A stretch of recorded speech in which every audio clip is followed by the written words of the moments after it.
Welcome to the YAHOWAH blog, brought to you by Wookie, who would like to continue with episode 10 of Mohammed's criminal enterprise. The story we're tracking, isn't it, Wookie, is what happened now 14 centuries ago when Mohammed was desperate.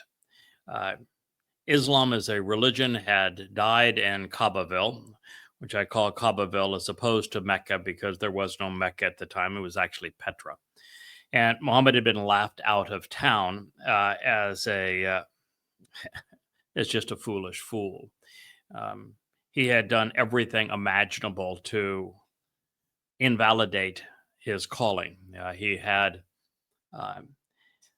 accepted the idolatrous indulgence where his family members, the Quraysh, had offered him sex, power, and money if he would just incorporate their gods and goddesses into his religion. And the chief gods and goddesses of the Kaaba did not include Allah or Ar-Rahman. Ar-Rahman was the principal god of Muhammad at the time.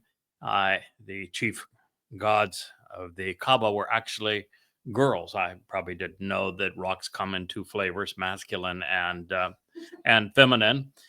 It was a very binary world back then. And the goddesses were Alat, Manat, and Al-Uzza. And so the Quraysh said, this has been the money train of the Islamic religion here around the Kaaba, with the pilgrimage and the Hajj and the prostration prayer and the like for a better part of a century. So if you accept our gods and goddesses, then, we'll alternate and we'll also accept your God, Ar-Rahman, and we'll just all get along splendidly. And Muhammad agreed to the deal. He wove Alat, Manat, and Al-Uzza into his Quran. Their names are still there if you're curious. And then his father-in-law, that's using the term rather loosely, since Abu Bakr was the man who gave up his 6-year-old daughter when Muhammad was 66 to have sex with her. But he complained, after all that he had sacrificed to earn his spot in the monotheistic religion of Islam, that, well, 4 gods were at least 3 too many. So to keep his plaything, Muhammad agreed that he would cut back down to 1 god, but how to do so when he had already incorporated Manat, Alat, and Al-Uzza into the Quran? Well, his plan was absolutely ingenious. Yep, Muhammad blamed Satan. He said, and it's recorded in the Quran, so there's no denying it, that Satan inspires every one of Allah's messengers. Yes, that all of Allah's messengers speak for Satan. That's what's called the satanic verses. Well, of course, the natural reaction to that was to mock Muhammad all the more. So Muhammad got, really irritated that people didn't believe his religion after such stupidity. So he came up with the perfect scheme. And that scheme was, if you don't like my rendition of the gods and goddesses, the pagan rock pile of the Kaaba, then I'm going to go to the big shots. I'm going to go to the Temple of Temples, the City of Cities. I'm going to bust out of Kaabaville, and I'm going to go to, what was the name of that place? Oh, he couldn't remember the name. But nonetheless, I'm going to go there, and I'm going to meet in the big temple. Oh, what was the name of that temple? Who was the god? Oh, wait a minute. You're telling me it had been destroyed 6 centuries early. Oh, well, let's not worry about that. I'm going to go there. How are you going to get there, Muhammad? I'm going to fly a winged ass. Yep. Asses have wings. And I'm going to fly on one, and I'm going to go there, and I'm going to meet with all the Jewish big shots, and I'm going to lead them in a couple of rakas, a little Islamic prayer, and we're going to jump up from Jerusalem up to meet with Allah, since no one has ever met with him before. Of course, he didn't think it through that if you can't meet Allah leaving from the Kaaba, but you can meet with him if you go to Jerusalem and you're on the Temple Mount, maybe there's a problem with your religion. But nonetheless, Muhammad said that he flew a winged ass to the city whose name he didn't know, to meet in the temple that didn't exist, to do Islamic prostration prayers with people who would have known nothing about Islam, and the entire list of whom, well, they had died centuries prior. And wouldn't you know it, as Muhammad tells his story and he goes up to visit the big rock in the sky, he has to pass through hell. Yes, the only way to get to Allah is to go through hell. And he then wants to add a bit of credibility to his story. So Muhammad comes up with a perfect explanation. Do you know that hell is filled with women? Mm-hmm. And all of those women are hanging from meat hooks by their breasts.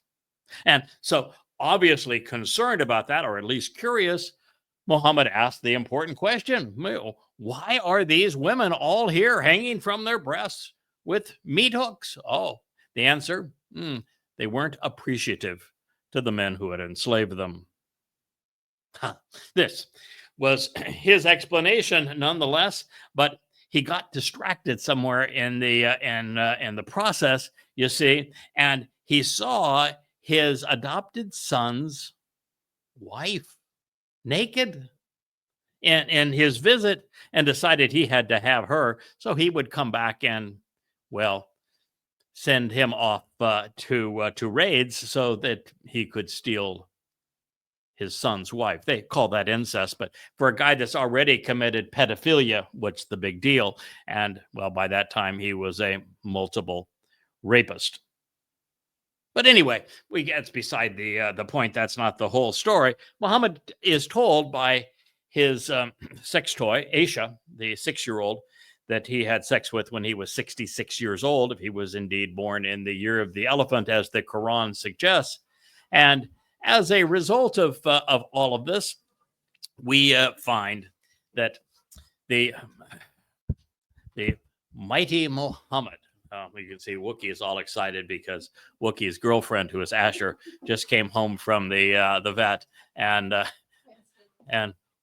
Asher went directly into the pool, and Wookie wanted to say hi. We're sorry to interrupt this program with that, but nonetheless, we were talking about how Muhammad had to go through hell. He saw his adoptive son's wife. He decided, ooh la la, I would like some of that, and he stole her too. So this is the really charming fellow that created Islam. So his 6-year-old wife, as I was saying before we were distracted here, told Muhammad, listen, the story you've just told me is ludicrous. You were here all night. You didn't go anywhere. And if you tell people this story, after all that you have said thus far, they're going to think you're a Looney Tune. That's a slight paraphrase. She didn't use the term Looney Tune. She used a term that was probably more derogatory. In fact, certainly was. And nonetheless, Muhammad went ahead and told the story, and it is based on that story that Al-Aqsa Mosque was built, and the Dome of the Rock exists to commemorate the total idiocy of Muhammad, Islam, the Hadith, and the Quran. Well, at this point, Muhammad was such a laughingstock that there was no one left in Kaabaville that believed him, and so he was not thrown out of Mecca. He was, not Mecca, Petra, Kaabaville. He was laughed out. And on the way out of town, Muhammad went everywhere that he could find anyone that might give him an audience, and said, listen, I'm looking for a place. I'm looking for a place that'll protect me from these pesky family members that are mocking me for making ludicrous claims. And, well, every place he went, they said, yeah, we've heard about your story. No, go away. We want nothing to do with you. So he finally found somebody stupid enough to buy into his deal. He ran into 20 pagans from Yathrib, which was primarily Jewish. About 30,000 Jews lived there at the time. By the time Muhammad was through, the number was 0. And he told them that he had this great scheme and that they could steal all they wanted. They got to keep 80% of what they stole. He got 20%. And if they were to die stealing, that his God would reward them with a brothel and heaven. So, you're good if you live, you're good if you die, even though you'd be bad either way. But there's only one little catch. You see, these pagans from Yathrib said, listen, but the Jews have been really good to us. And they've told us that their Messiah is coming, and if we're not careful, their Messiah is going to hold us accountable. And well, Muhammad said, well, then no problem. I'm that Messiah. Okay, well, then that resolves that. Now that we've got that all cleared away, then what do you need from us? And he says, oh, just a simple pledge. I need you to promise that you'll protect me like you will your women. Oh, and there's that other part called the Pledge of Aqaba. You will pledge to wage war against all humankind. So there we are now. We're up to speed. We're in the first year of Muhammad and his new digs. Well, actually, it's the Jewish digs of Yathrib. He's living in Jewish assisted housing. His people are living on Jewish loans. He is actually filling out his Quran now with Talmud stories he has bought from the Jews. It is just really going along splendidly, except for the fact he can't pay his bills. So what are you going to do if you're a sand pirate and you're the godfather of a criminal enterprise that went belly up in Kabbaville as a religion? Ha, perfect. You're going to find the next caravan you can raid, even if it's operated by your own extended family members. And that's what Muhammad did. He went after his own kin, and he sought to rob a caravan. Unfortunately for him, the caravan got away, but nonetheless, he and his goons managed to kill some 40 merchants, and they abducted some 40 merchants, held them for ransom, and then after coming back to Yathrib, all gloating about their great achievement, because, what's more noble than armed robbery and human trafficking and bludgeoning your own family members.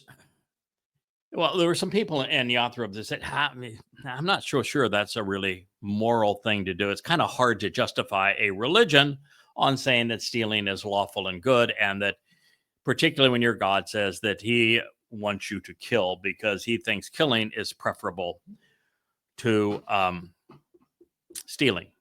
Oh, but both are good. It's just that he prefers blood over booty.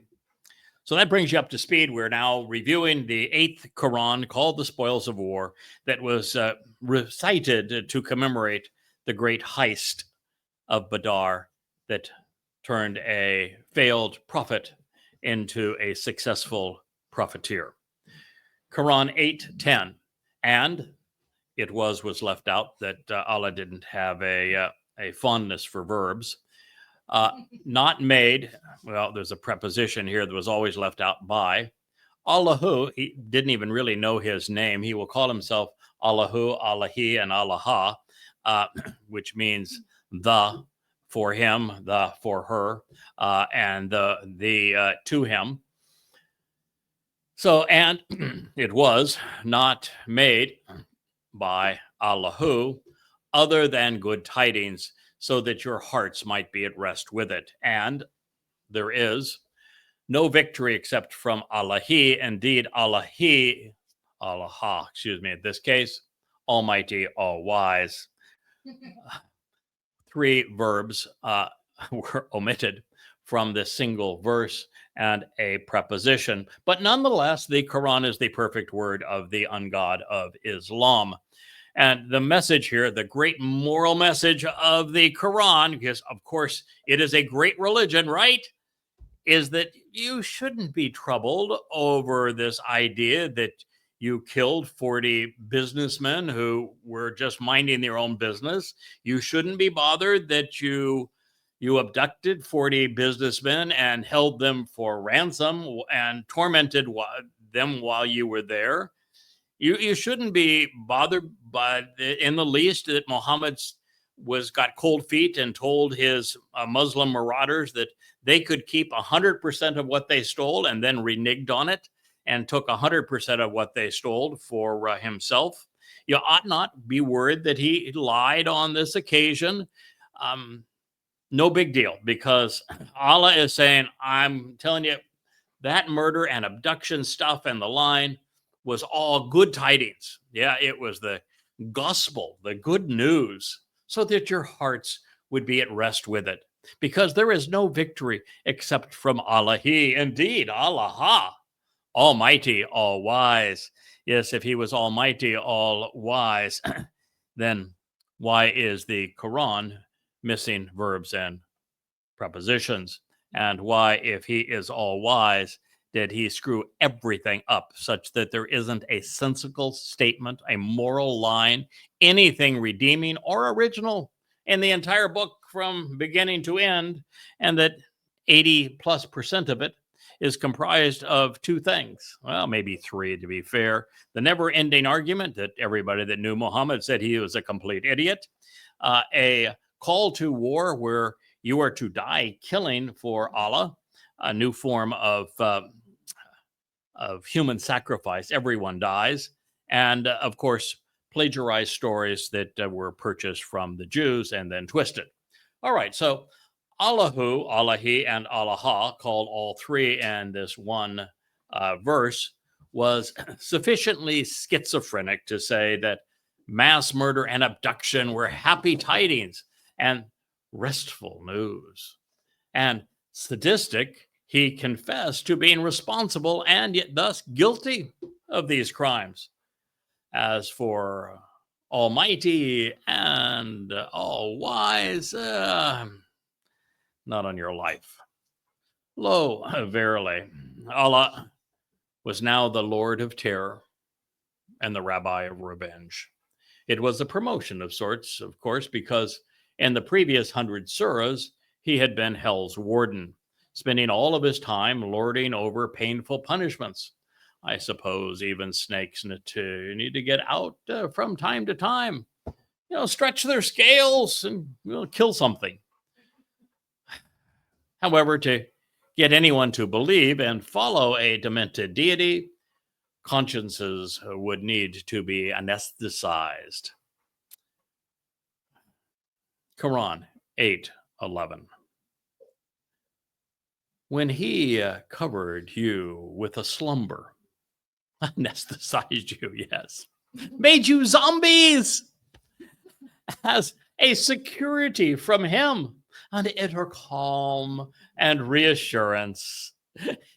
He caused water rain to descend from the sky to cleanse and purify with you, and to remove from you the rijah, the stigma of whispering rumors and innuendos, of malfeasance, of shaitan, the adversary, Satan, to strengthen your hearts and make your feet firm with it.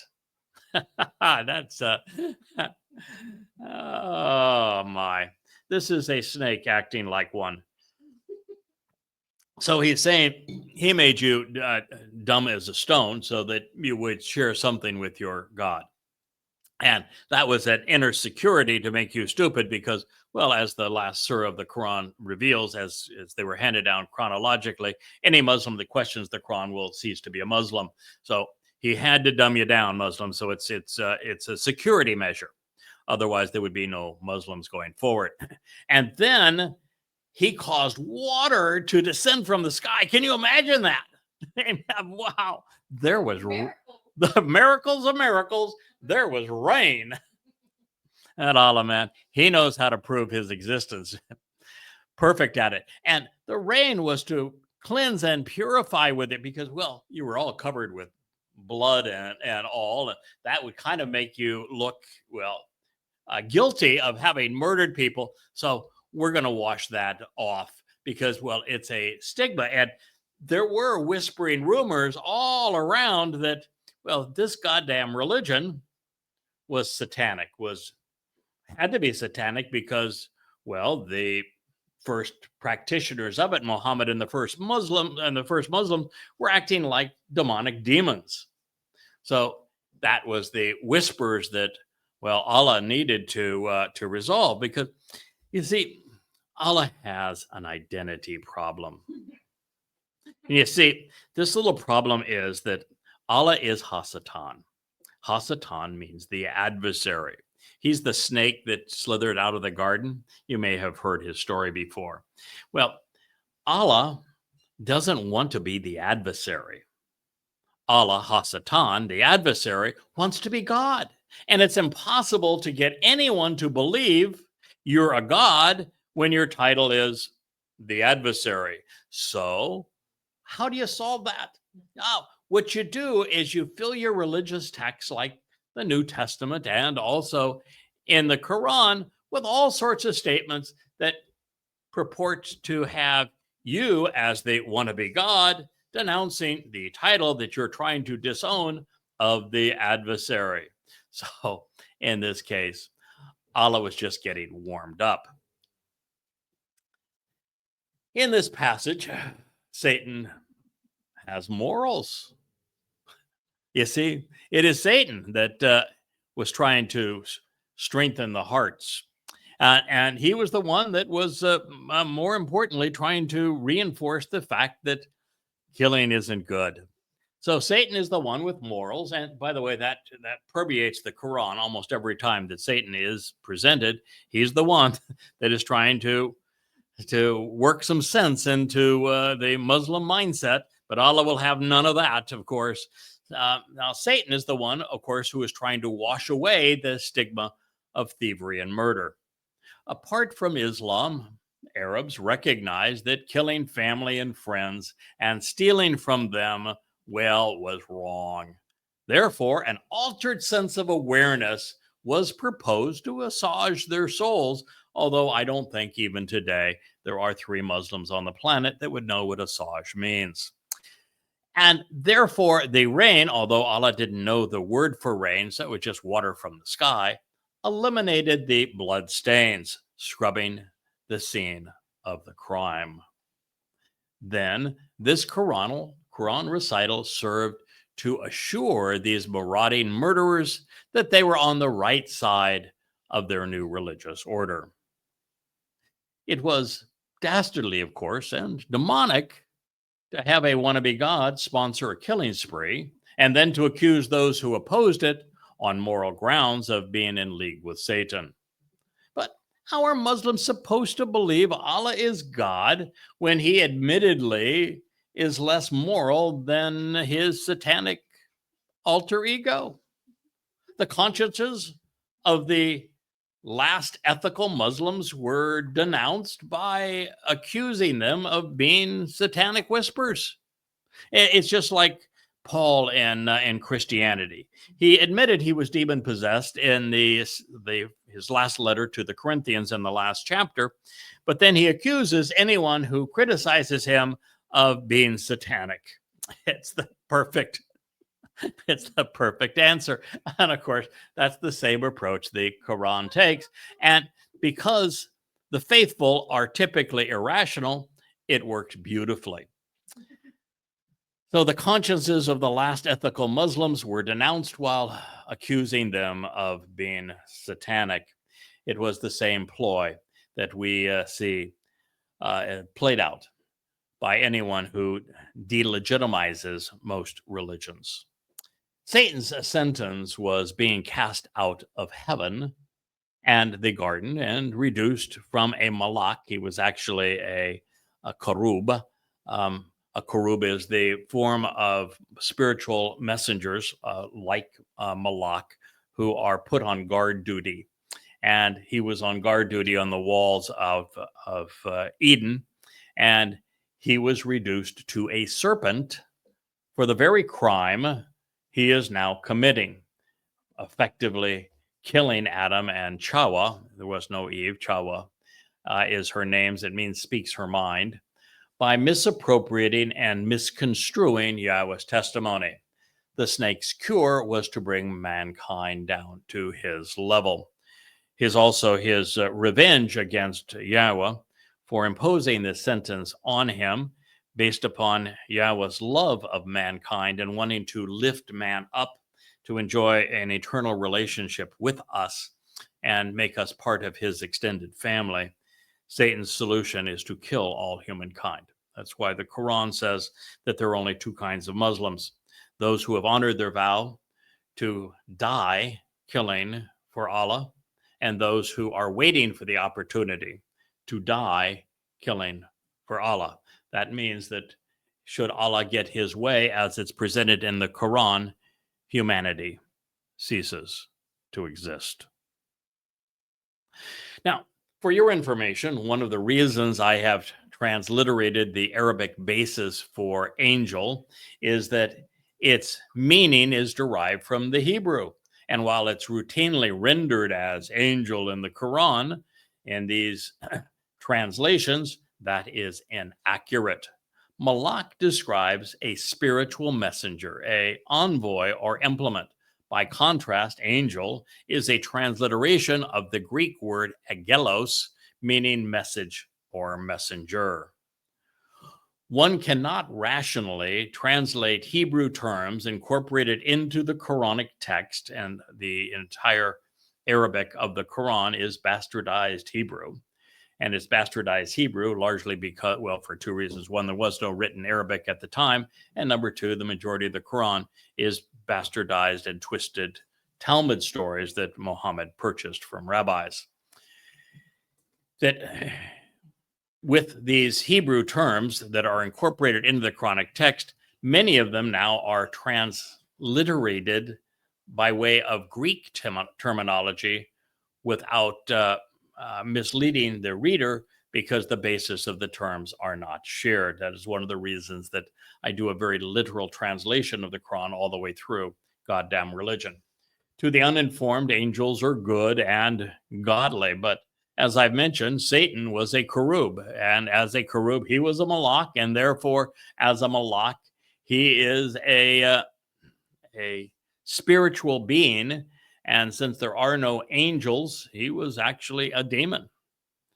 As spiritual implements, they can be a force for good or evil, depending upon who is directing them. In this case, the Malakati were reinforcing the resolve of terrorists, while the chief Malak was terrorizing the disbelievers. And what the Lord of Terror was orchestrating was mutilation and decapitation, the very things Islamic jihadists did to defenseless Jewish women and children in Israel. Slicing off a person's fingers and toes, all of them one at a time, prior to cutting off their head, is designed to inflict maximum agony, while demonstrating that the sadist not only enjoys inflicting pain, but that there's nothing their victim can do to stop it. A hadith says, this is from Ishaq 321, Allah sent down water from the sky at night, and it prevented the polytheists from getting to the wall or to the well before us. This tradition is followed by a hellish one, suggesting that the source of inclement weather was satanic. Now, the fact of the matter is, on prior shows, I have read every account of what occurred at Badar. And in those accounts, there was no mention of anyone trying to get to a well. And if that were the purpose, that they could not get to the well, that, by the way, the Muslims said as a matter of strategy, they were all going to destroy. Nothing says I'm a good and solid citizen, like living in the desert and plugging up all the wells, but nonetheless, that was their strategy. But if you were to try to thwart someone's desire to get a drink, would you do it with rain? I mean, could there be a dumber way to thwart somebody's quest to get a drink than causing it to rain, where you could open your mouth and get a drink? Nevertheless, let's continue. This is from Ishaq 322. I will cast terror into the hearts of those who reject me. So strike off their heads and cut off their fingers, all who oppose me, and my prophet shall be punished severely. You know, it's just stunning to me. that there are 2 billion Muslims that believe that Mohammed was a prophet and that Allah was a God. When the oldest accounts say things like, I will cast terror into the hearts of those who reject me. So strike off their heads and cut off their fingers. All who oppose me and my prophet will be punished severely. It's even more befuddling that there are some 1 billion, as I call them, regressive, because they're not progressive, libertards, because, well, they're stupid, who run cover for and actually promote the madness of this murderous religion and think it's somehow enlightened and good. It is the barometer which tells us how far humanity has fallen. That not only would there be a world tormented by Islamic terrorism and threatened by Islamic jihadists, and never bother to read any of these books that actually describe the nature of Islam and oppose it based upon its own scriptures. But to those who have recently been indoctrinated in America's and European colleges and have been misled through their progressive educational systems, are actually proud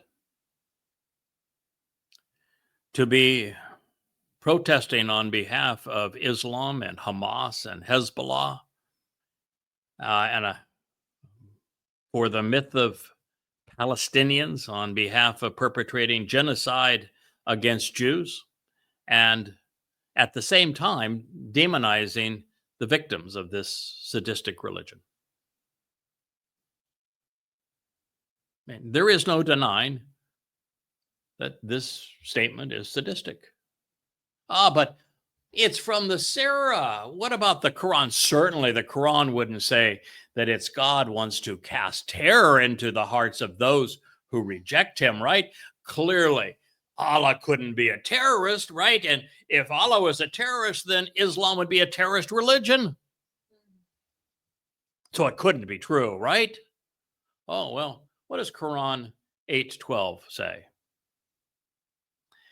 They wanted to begin with remember, but, well, Allah couldn't remember to include the word remember. So those who have helped him out with his Quran have put in a parenthetical remember. When you're Rabuka is Lord in this story because, well, Muhammad was stupid. Well, that's just the only way to explain it. And he didn't really have a God, nor did he have any inspiration. So he actually bought Quran stories from the rabbis in Yathrib. And as rabbis and full of themselves, they told him that the title for Lord was rabbi. So Muhammad went with it. So your rabbi would be Rabuka. My rabbi would be, my Lord would be rabbi. So anyway, remember, when your Rabuka, your Lord, inspired al-Malakati, well, it's rendered as the angels, but you know better now. I am with you, so keep firm those who believed. I will cast al-Ruba, terror, into the hearts of those who disbelieved. Surely it doesn't go any farther, right? I mean, for the Islamic God to say that he's a terrorist would make Islam incompatible with civilization, wouldn't it? There's really no way to get around that. If the Quran says, I will cast Ruba, terror, into the hearts of those who have disbelieved, anyone who hasn't capitulated to Islam, then he would be a terrorist. And if Allah's a terrorist, well, he can't be a God. And if the Quran attributes terrorism to its wannabe God, then it is incompatible with life. But it didn't end there. So strike them over the necks and smite over all their fingers and toes. To smite is to strike, to cut off, and they were wielding swords. So strike them over the necks and smite over all their fingers and toes. Quran 8:12. So Allah is worse than a terrorist. He's a sadistic psychopath. He's the great, not only manipulator, but the man who would be, or the God who would be the great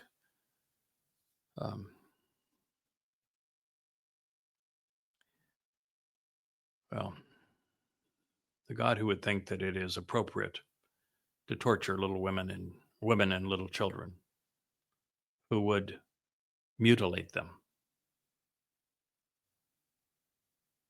He's the God of the Lord of mutilation. There's no way to deny this. It's written in the Quran. Allah is the wannabe God of mutilation. Allah is the wannabe God of terrorism.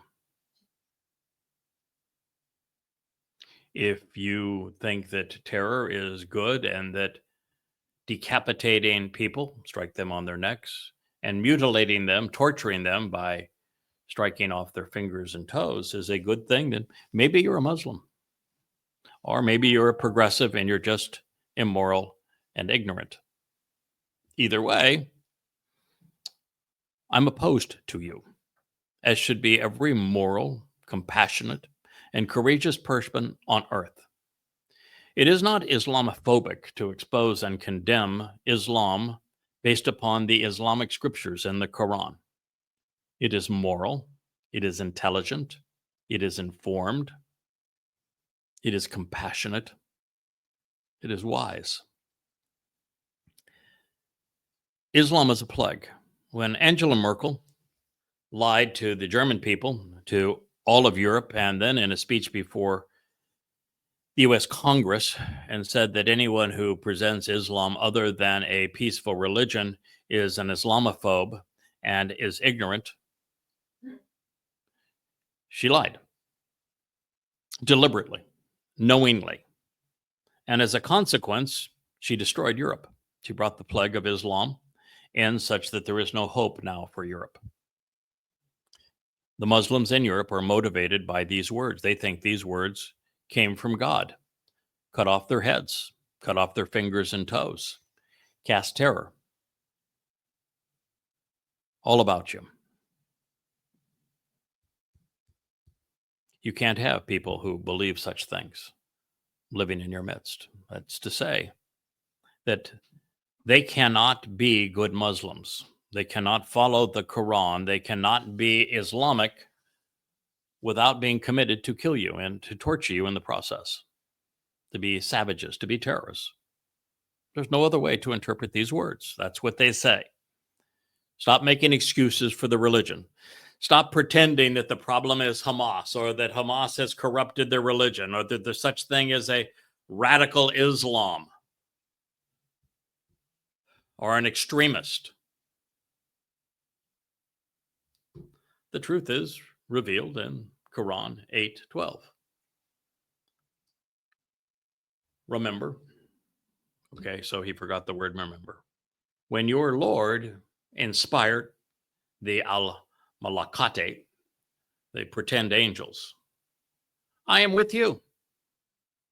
So keep firm those who believed.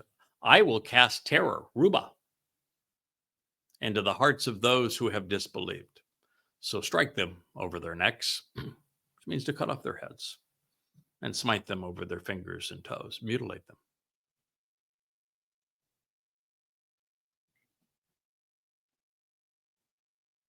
Why doesn't everyone in the world know this? Why must leaders of the world feign ignorance of Islam? Why are there a billion regressive libertards screaming on behalf of the genocidal ambitions of this death cult? Why wasn't Israel capable of holding the Muslims that did this to them accountable?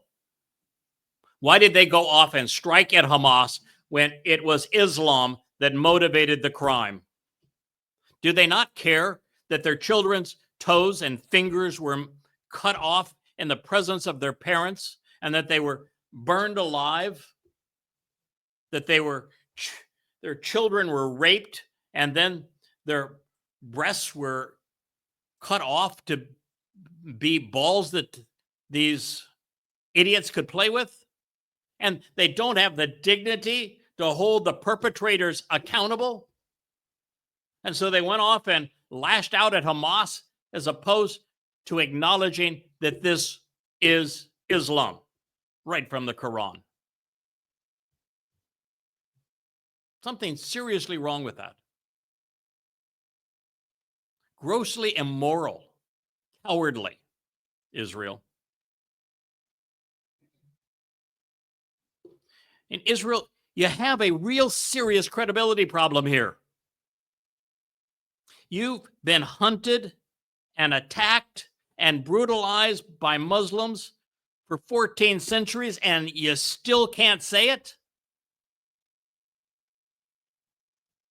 Yes, I know that this particular attack wasn't against Muslims. It's like the HTS Muslims that are really ISIS Muslims that are killing Alawite Muslims in Syria, and now trying to do so in Lebanon.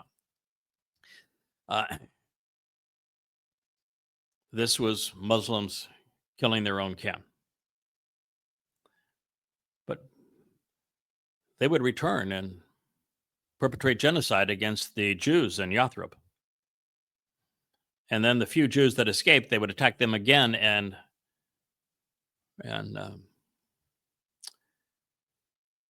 the farming community that they migrated to Kabar.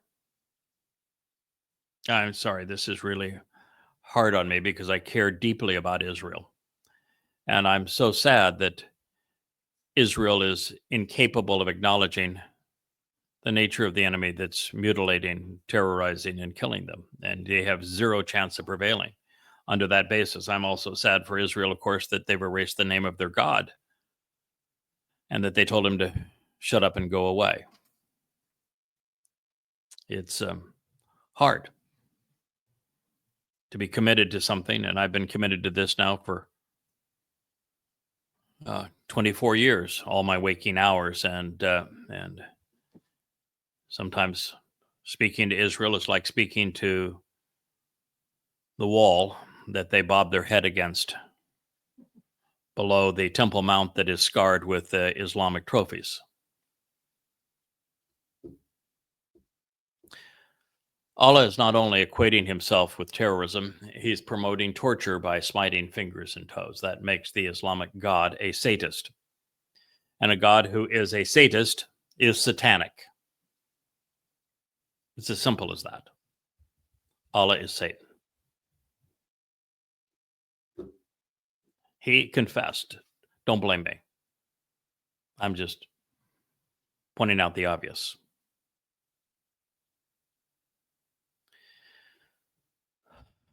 Under the heading of ideology, obedience, approval, the New York Times, Daniel Goleman wrote this in a 1985 article, The Torturer's Mind.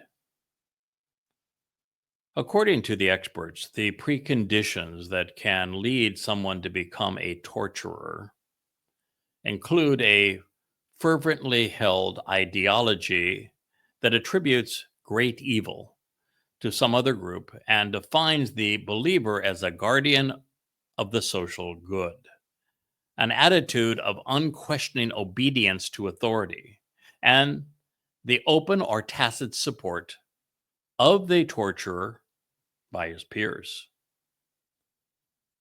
More Immediately, the torture seems to cope with his cruelty by means of a psychological split in his personality. It appears that Allah, Muhammad, and the first Muslims are textbook cases of what is required to torture others. And if I may, it's not just that the Muslims attacked and tortured, mutilated their own family members at Badr, First Blood. It's not that they returned to Yathrib and perpetrated genocide on Muslims, on Jews, cutting off their heads, slaving the children, raping the women, and that they would do so again at Kabar, being even more sadistic there. It's not just that they held out and perpetrated the war of capitulation, forcing all Arabs to surrender to Islam or die. It's not just that in the first 100 years of Islam, that Muslims murdered 1/3 of the planet's population, killing upwards of 200 million people and enslaving 200 million more. It's that they're still doing it.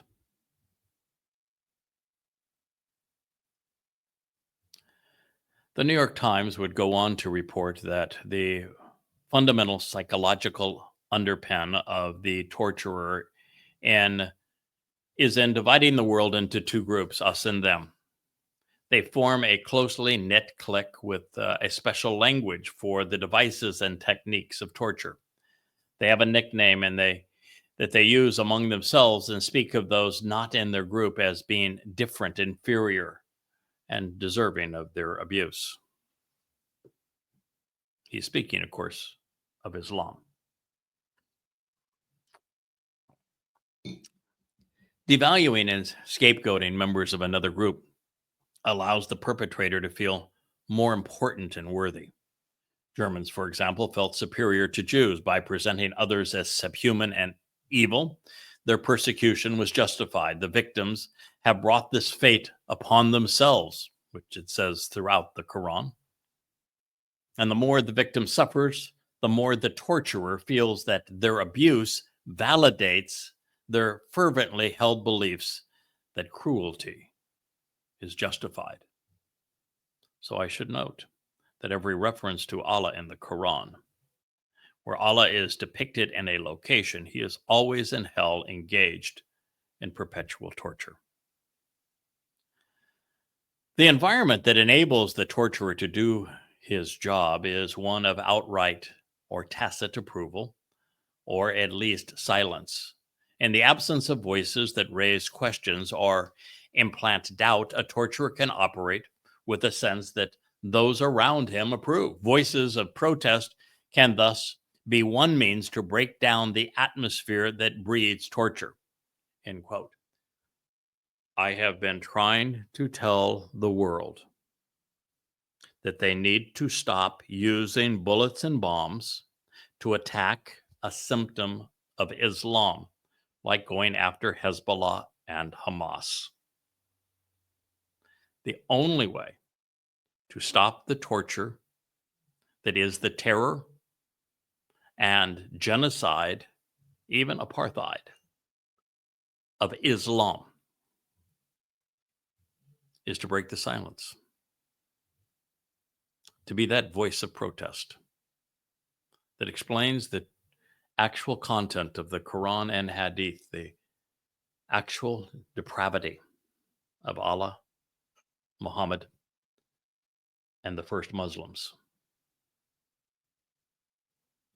That is the only answer. It's why I do these programs. It's why I spend so much time on X and on Facebook trying to get the attention of God's people, because this is the only solution. And who would have thought? We find the affirmation of it in a New York Times article, although this was written, 40 years ago, before the New York Times became a liberal rag. They wouldn't know morality if it hit them between the eyes. Nonetheless, that was then, and they may have been wiser back then. And it is exactly what we're witnessing with the Islamic God silencing dissent while ordering the faithful to decapitate and mutilate men so that their fathers, their sons, and their brothers might rob them. Islam has sunk to a new low, but it would only get worse. And alas, the most deplorable behavior by the most despicable of men was justified because they opposed Allah and his Rasul. And for declaring the truth about Muslims mutilating family members, they would be set on fire.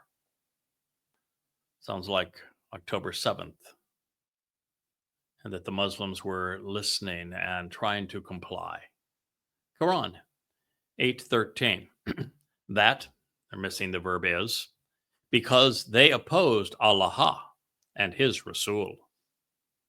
And whoever opposes Allah and his Rasul, then lo, Allah, missing the verb is, severe in penalty and punishment. Quran 8:14. That, so taste it.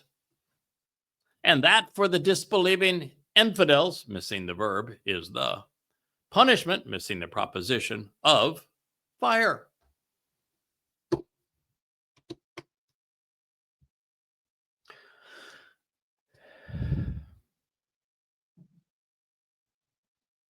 It's hard to know what to say. I guess my first thought is to say that those who are antagonizing Muslims by burning the Quran are idiots. Read the damn thing. Read 8:13. Tell people what it says.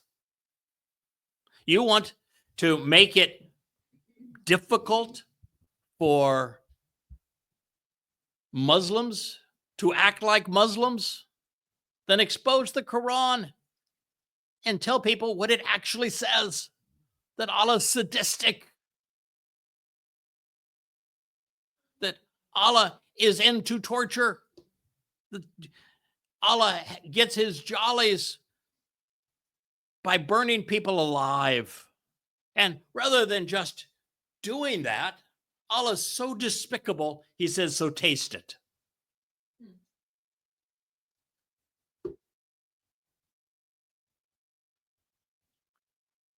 Well, Allah, again, is admitting that he is a sadist.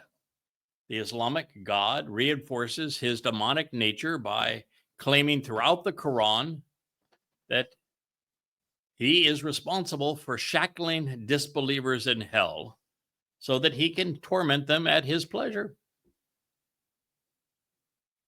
This is what God would be like if God were Satan. But this satanic deity is the God of Islam. If you like your gods to be demonic, if you like your gods to be sadist, if you prefer your God to be satanic, Allah's your guy. Well, Allah's command to fight is new, as is his bribe of booty. His character hasn't changed. In the next segment of Scriptures from Hell, we find Allah ordering Muslims to continually pursue the infidels. By the way, these infidels, they were Muhammad's extended family members. Quran 8:15. Oh, you who believe, when you meet those kafar, it's always rendered as disbelievers or infidels. But see, I don't think Muslims ever thought that somebody who has a passion for translating the Hebrew of the Torah and prophets would ever dare take the time to study Allah's diatribe. Because kafar doesn't mean disbelievers, doesn't mean infidels. It's rendered that way because that is the implication that Muslims want to confer, but that's not the word that Allah chose. Kafar speaks of those who are reconciled. It is one of the most important verbs in Hebrew, speaking of those who are purged of their guilt. They are the ones who benefit from the Kaporeth, which would be the mercy seat of the Ark of the Covenant. They are the ones who will meet with the returning King and Messiah and God, Yahweh, on the day of Yom Kippurim, that is based upon the same verb. And so the enemy of Islam is those who are set apart unto Yahweh, who are kafar, who are purified of their guilt, who are redeemed and reconciled back into the covenant relationship. That's what kafar actually means. Oh, you who believe, Muslims, when you meet those who are kafar, advancing. By the way, the businessmen, the merchants, were not advancing. When they saw the Muslims, they fled. They turned their backs and tried to run. But Allah was trying to make a bigger point here. It wasn't anymore about what happened at Badr. That was sickening. But no, he wants Muslims to go attack the world. And he knew that as they attack the world, not everybody's going to turn tail and run. So when you see the kafar advancing, then he forgot the word do. Verbs are so inconvenient, you know. Not turn the backs to them. Quran 8:16. And whoever turns his back to them on such a day, unless it is a stratagem of war, or to retreat to a troop, he forgot of his own, has indeed incurred the wrath of Allah, and his abode, he forgot the verb, will be hell, the worst and most wretched destination. If hell is the worst and most wretched destination, why is Allah always depicted there? Unless he is the most wretched and worst of wannabe gods. What Allah is reinforcing is something that we saw in the 33rd surah when it was brought up earlier in a reference to the battle of I hate the term Battle of Badr because it wasn't a battle, it was a terrorist raid. And what he said is that, all Muslims fall into two categories. They have either fulfilled their oath and have died killing non-Muslims for Allah, or they're waiting their opportunity to die killing for Allah. And so this is the being reinforced here. Allah hates humankind. Allah's quest is for everyone to die. And so if you're a Muslim, it does not matter the odds that you're up against. It doesn't matter if you're facing certain death. Allah doesn't care if you die. You are to always run headlong into the object and kill them. And if you are a Muslim and you get second thoughts or misgivings and think that, you can't win this battle, as has been the case really of every battle that Muslims have fought in the last 100 years, then you cease to be a Muslim, because then you're showing the signs of restraint and peace, and you're indicating that you don't want to die for Allah. And at that point, you cease to be a Muslim. At that point, you have earned your God's wrath. And if you were a Muslim that went off to war and then decided you really didn't want to die in that war, killing others in that war for Allah, then your God is going to burn your britches forever in the most wretched destinations in hell. So you can't be a peaceful Muslim. You can't be a moderate Muslim. You can't be a Muslim and not want to die killing others.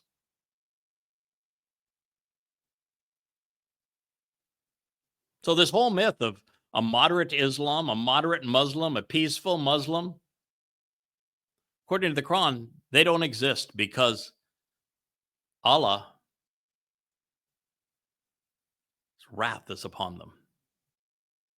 And Allah promises that those Muslims who show any sign of valuing their lives are going to be tortured in hell.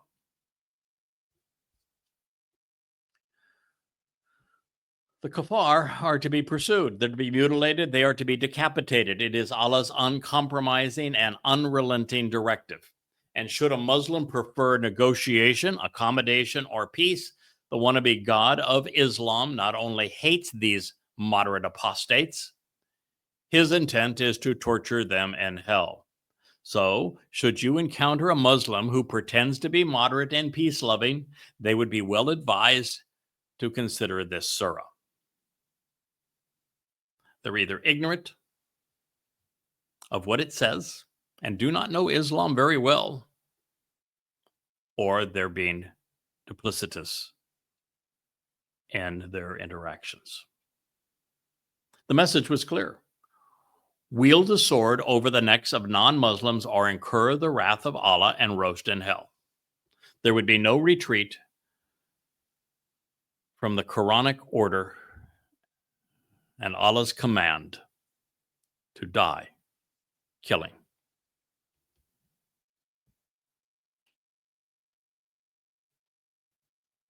I assume that many of you who are listening to this are rational.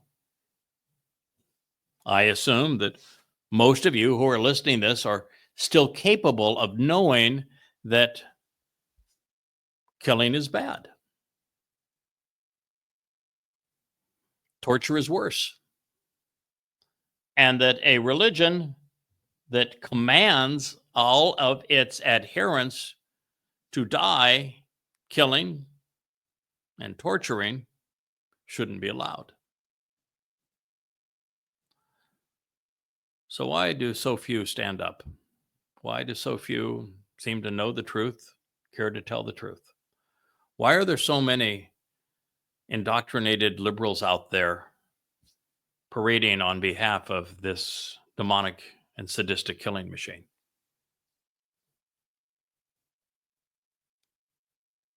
I had one of the most liberal men that I've ever known write me because I was talking about how regressive libertards are fanning the flames of Islamic terrorism, and that they are responsible for not only accommodating Islamic terror, but sponsoring it. And he was angry at me for name calling. You can't help people sometimes. And I would tell you that that's the great danger of the world today. The religious are impervious to evidence and reason. And the politically indoctrinated can't process anything morally or rational anymore. All they have is their political platitudes.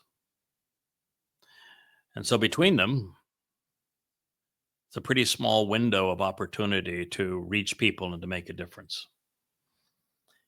And at this point, we basically have two wars that are both growing in intensity, and both of which independently would cause World War III.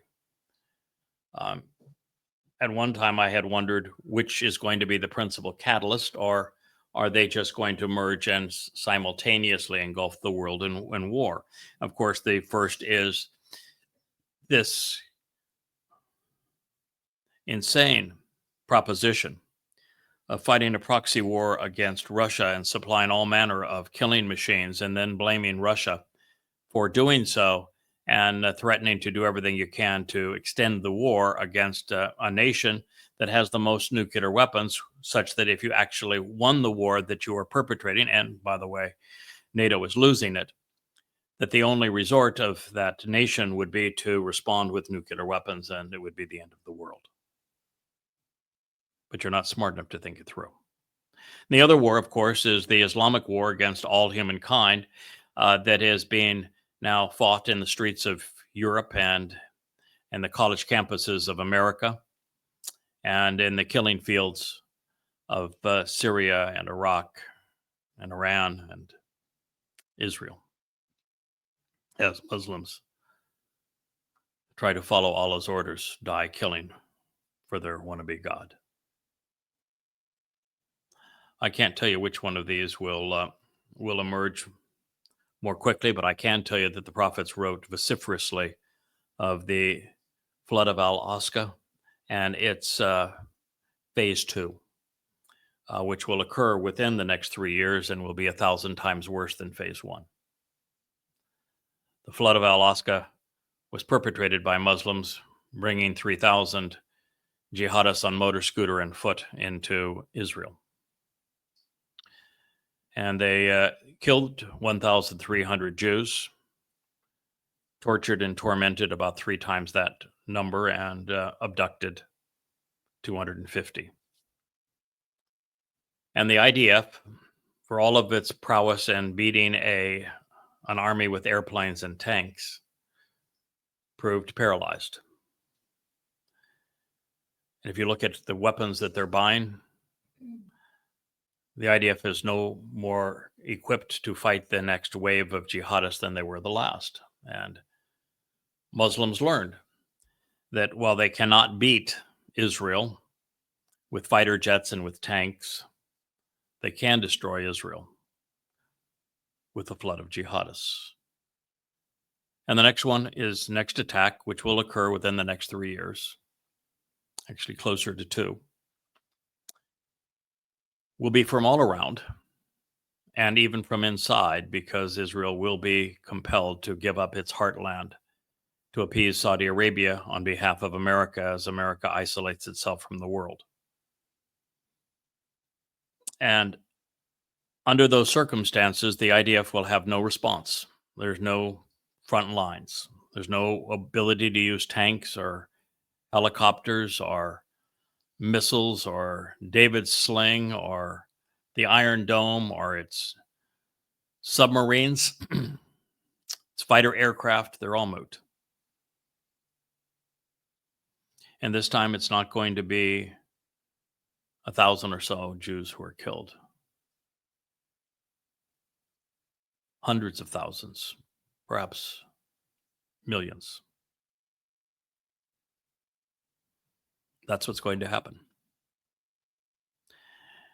And it's going to happen because, as hard as I'm trying, I am a lone voice out there sharing the truth about Islam, reading from its Quran and Hadith, telling the world that Islam is a death cult, that the only solution is to fight it with words, not bombs, and that it must be quarantined.